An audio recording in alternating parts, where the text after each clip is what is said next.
Hi, James. Hello, Hope you're well. I was ready listening to you this morning. We only went out for a run, but we're ready now. Gotcha. And I was thinking about this earlier, and obviously kind of spoke to talk then. But it's been a really interesting situation when Meghan joined the family. I'm a black woman. I'm a dark-skinned black woman. I've got a mixed-race daughter. I was absolutely ecstatic. How great to see representation that you see so much in the country finally being seen in the royal family. And it's interesting that I felt that there was in myself a turn in the tide. And I'm trying to be reflective if that is from the media narrative. So I've been trying to distill. Well, it has to be.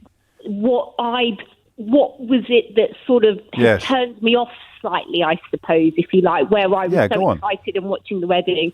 And I think it was the little hypocrisy sweeping in of the private jets and then they're going to do an environmental speech. Because I kind of said to my husband, gosh, honey, even just you and me having a coffee at breakfast, if you said you're going to go and do a meeting in this, don't turn up in a gas guzzler or get on a plane. We had those little discussions. Prince Charles, because you mentioned the media narrative, and that story certainly received a lot of coverage. Although I don't think they took a private jet to actually deliver the speech about climate change. I think they were making comments about climate change and international travel, and then Elton John lent them his plane.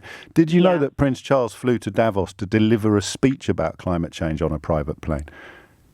See, I wasn't aware of that. So there's your media narrative. There's your media narrative, Nicola, in a nutshell. Yeah. So the thing that you thought they'd done, they hadn't done, and Prince Charles actually had, and you weren't even aware of it.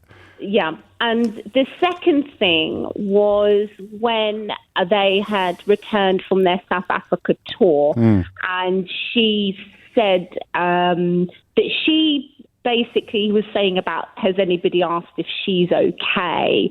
And I suppose I felt that coming off the back of the tour, obviously we're more aware of things that were going on in the background at the time, which she knew we wouldn't have been privy to background information, I suppose, is that you'd come from seeing orphans, you've come from seeing children in a very desolate state, you've come from people in a much lower privileged state than you. And I felt that they came off the back of that, and she, with her own words, recentered the narrative to her. Well, she answered the question she'd been asked. Do you remember what you said to me at the beginning of this call?